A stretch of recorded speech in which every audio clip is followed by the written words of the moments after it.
J'ai enfin rencontré la meilleure amie de mon petit ami et j'étais soulagée de voir qu'elle avait une si bonne influence sur lui. Puis j'ai trouvé des photos explicites générées par Yadel sur son téléphone, donc je suppose qu'il prend vraiment ses conseils à cœur. Je déteste mon petit ami. Moi, 26 ans, je sors avec mon petit ami Mike, 29 ans, depuis un peu plus d'1 an. Mike est architecte, passionné par son travail, passant son temps à dessiner et à se consacrer à son article. Dans l'ensemble, notre relation a été formidable. Je pensais sincèrement qu'il était l'élu. Cependant, récemment, quelque chose s'est produit. Il y a quelques mois, Mike m'a présenté à l'une de ses meilleures amies, Vicky, lors de l'anniversaire d'un ami commun. J'avais déjà entendu parler d'elle et maintenant je pouvais la rencontrer. Elle était drôle et étonnamment stylée en tant qu'acheteuse de mode.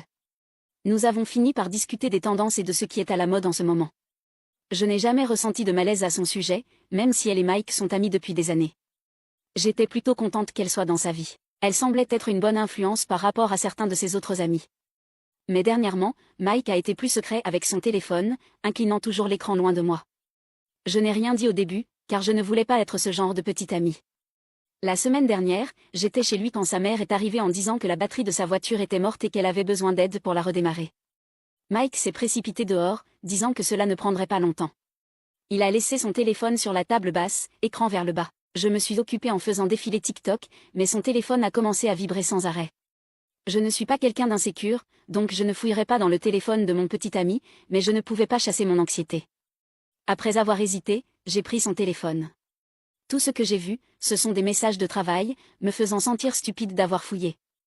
Mais ensuite, j'ai vérifié tout, y compris la galerie. Ce que j'ai vu m'a fait tomber le cœur. Des photos explicites de Vicky. Certaines semblaient professionnelles, tandis que d'autres paraissaient spontanées, mais elles étaient toutes explicites.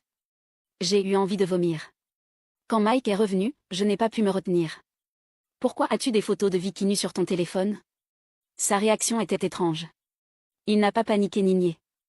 Au lieu de cela, il est resté là, puis a dit « Ce n'est pas ce que tu penses ». Il a insisté sur le fait que ce n'était rien et que je réagissais de façon excessive, sans jamais aborder mes préoccupations. Finalement, il est devenu défensif, me faisant sentir mal d'avoir envahi sa vie privée.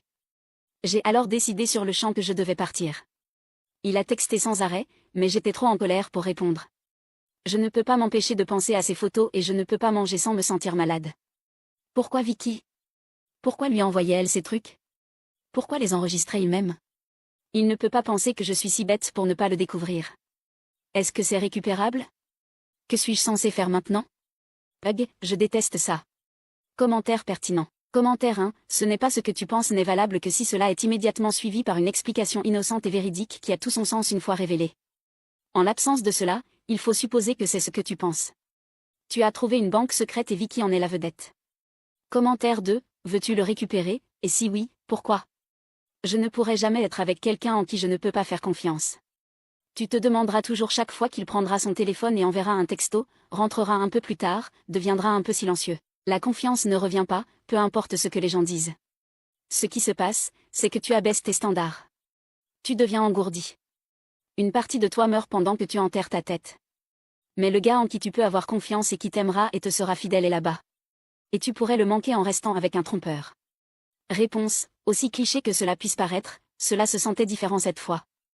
J'ai fréquenté ma part d'homme avant, et je vous assure que ce n'est pas ma peur d'être célibataire pour toujours qui parle. C'est plutôt que je croyais sincèrement qu'il était parfait. C'est ce que je pensais du moins. Nous avons des intérêts similaires et nous étions tous deux collants. C'est pourquoi cela n'a pas de sens. Quand aurait-il même eu le temps de tout cela? Commentaire 3. Eh bien, tout est clair pour moi. Il s'intéresse à elle. Rien que tu puisses y faire. Épargne-toi des ennuis et supprime-le de ta vie. Réponse. Je ne sais pas si je pourrais vivre avec moi-même sans connaître tout ce qui s'est passé entre eux.